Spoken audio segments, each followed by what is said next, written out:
इसमें? देखिए, मैं तो इसके फेवर में नहीं हूँ, क्योंकि ये रास्ता जो बन रहा है, ये 3 दिन यात्रा के लिए बन रहा है, वो भी बन रहा है छतरगला से।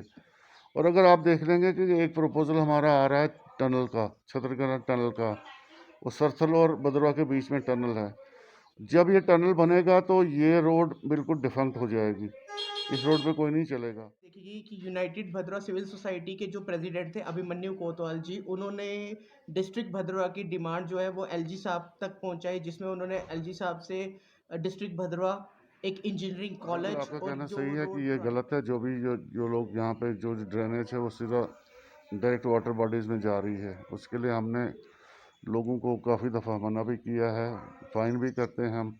इसके अलावा हमने एक हाँ, हमारा प्रपोजल था कि सरतंगल से दुमेर तक म्यूनसिपल की लिमिट्स में आना चाहिए, और उसके लिए हमने प्रपोजल भी दिया था गवर्नमेंट को, लेकिन अभी तक उसका कुछ नहीं हुआ है। हम घोड़े वाले हैं या छोटे छोटे दुकानदार जो दुकानें लगाएंगे वहाँ पर, उनका भी बिजनेस चल सकता है वहाँ पे। और दूसरा हमारा जो क्या कहते हैं वहाँ पे इकोलॉजी है, उससे इकोलॉजी हमारी सारी खराब हो जाएगी। हमारा जो जम्मू टीवी और मैं लोकल शुभम कोतवाल। आज मैं हूँ फाना है डॉक्टर वहाँ पे। शाहिद मुगल जी के साथ, जो कि चेयरमैन है म्यूनसिपलिटी कमेटी के। तो सबसे पहले आपका स्वागत है। थैंक यू शुभम जी, आदाब। बहुत शुक्रिया कि आप यहाँ पे आए भद्रवाह में, और यहाँ के हमारा इंटरव्यू लेने के लिए थैंक यू वेरी मच।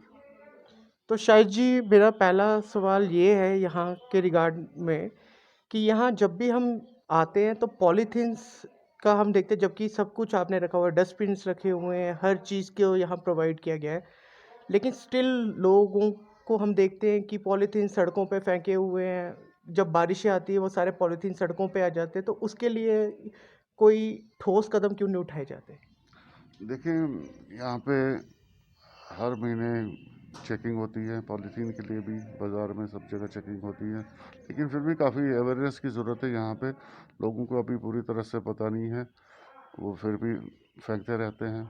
लेकिन इसके लिए हम हर महीने एक ड्राइव शुरू करते हैं जिसमें पॉलीथीन रिमूव कर किया जाता है हर जगह से। सर, जैसा कि हम जानते हैं कि कश्मीर भी काफ़ी खूबसूरत जगह है, उसी तरह भद्रवाह भी काफ़ी खूबसूरत है। लेकिन कहीं न कहीं ड्रेनेज सिस्टम हम देखते हैं, ड्रेनेज सिस्टम उस तरह का नहीं है। सड़कों पे कहीं न कहीं सारा ड्रेनेज आ जाता, तो उसके लिए क्या? देखिए, यहाँ जो काम हुआ है बहुत पहले हुआ है, 10 15 20 साल पहले जो काम हुआ है वही काम हुआ है। उसके बाद यहाँ पे कोई काम हुआ नहीं है। उसी टाइम में यहाँ पे थोड़ी बहुत जो ड्रेनेज सिस्टम बना है, नालियाँ बनी हैं, सड़कें बनी हैं, थोड़ी बहुत वही बनी है। उसके बाद न कभी स्टोन में कोई पैसा लगाया गया ना कुछ।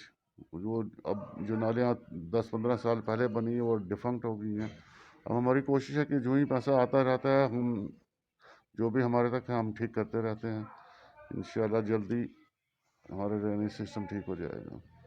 सर, यहाँ पे देखा गया है कि जो नदी नाले हैं उनके पास लोगों ने डंपिंग साइट्स बनाई हुई है, अपनी नालियाँ नीरू वाली तरफ मोड़ी हुई हैं, क्योंकि हम जानते हैं कि वाटर एक्ट के अकॉर्डिंग ये भी एक किस्म से क्रिमिनल केस में ही गिना जाता है। तो एग्जैक्टली, तो इसकी बिल्कुल आपका कहना सही है कि ये गलत है। जो भी जो लोग यहाँ पे जो ड्रेनेज है वो सीधा डायरेक्ट वाटर बॉडीज में जा रही है। उसके लिए हमने लोगों को काफ़ी दफ़ा मना भी किया है, फाइन भी करते हैं हम।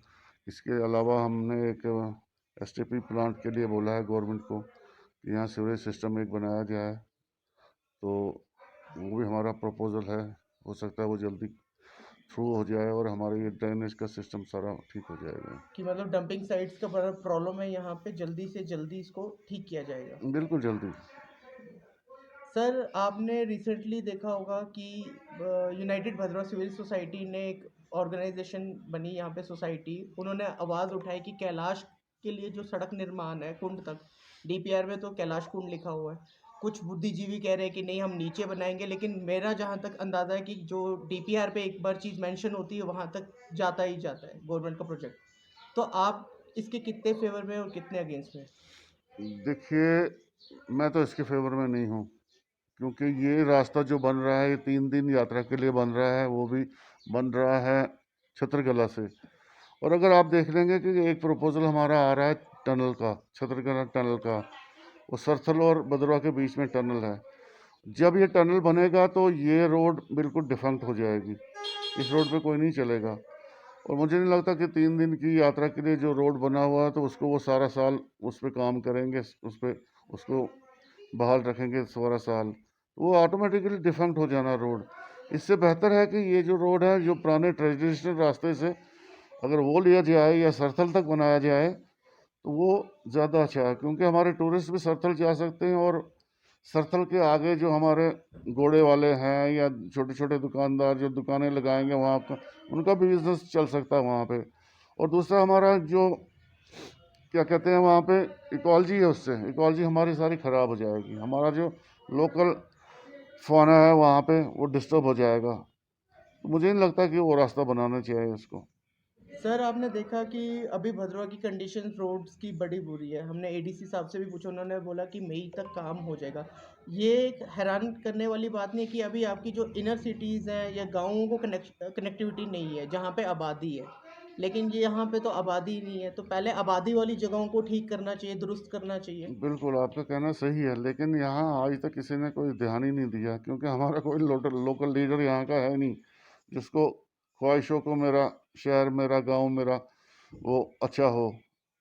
हम आज तक हमारा जो भी भद्रवाह में लीडर आया वो या तो बलेस का है या कोई बाहर का है, तो उनने ज़्यादा इंटरेस्ट लिया नहीं यहाँ पे, तो इस वजह से हम पीछे रह गए हैं काफ़ी जगहों से।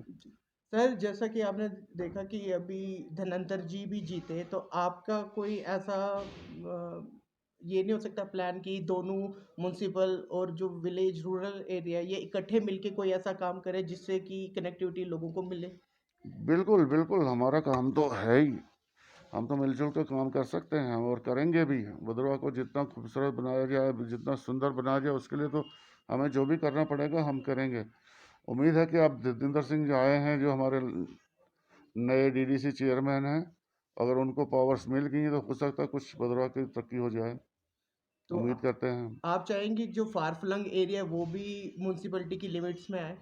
हाँ, हमारा प्रपोजल था कि सरतंगल से दुमेर तक म्यूनसिपल की लिमिट्स में आना चाहिए और उसके लिए हमने प्रपोजल भी दिया था गवर्नमेंट को, लेकिन अभी तक उसका कुछ नहीं हुआ है। हम चाहेंगे कि ये सारा म्यूनसिपलिटी में ही आ जाए। सर एक बीते दिनों में बात भी देखी गई कि यूनाइटेड भद्रवा सिविल सोसाइटी के जो प्रेसिडेंट थे अभिमन्यु कोतवाल जी, उन्होंने डिस्ट्रिक्ट भद्रवा की डिमांड जो है वो एलजी साहब तक पहुंचाई, जिसमें उन्होंने एलजी साहब से डिस्ट्रिक्ट भद्रवा एक इंजीनियरिंग कॉलेज और जो रोड पुरानी पनेजा वगैरह को उसको मेंटेन करने के लिए कहा, उसको बनाने के लिए कहा। तो आप इसकी तरफ क्या बोलते हैं कि डिस्ट्रिक्ट भद्रवा आने से इम्पोर्टेंस होती है कि मिलेगा जैसे लोग? देखो मिलेगा या नहीं मिलेगा ये दूसरा सवाल है, लेकिन डिस्ट्रिक्ट भद्रवाह हमें होना चाहिए। हमें तो कब से हम डिस्ट्रिक्ट की मांग कर रहे हैं, बहुत ज़माने फिफ्टी से से हम। बिल्कुल। और ये रियासत होता हुआ करती थी भद्रवाह, लेकिन इसको आहिस्ता आहिस्ता हुक्मरानों की वजह से इसको बिल्कुल ही डिग्रेड कर दिया है। अब आप देखेंगे हमारे यहाँ पे भद्रवाह भद्रवाह को इन्होंने कितना कम कर दिया है। इनने बलेस में इतनी तहसीलें बनाई लेकिन भद्रवाह में बिल्कुल कम बनाई।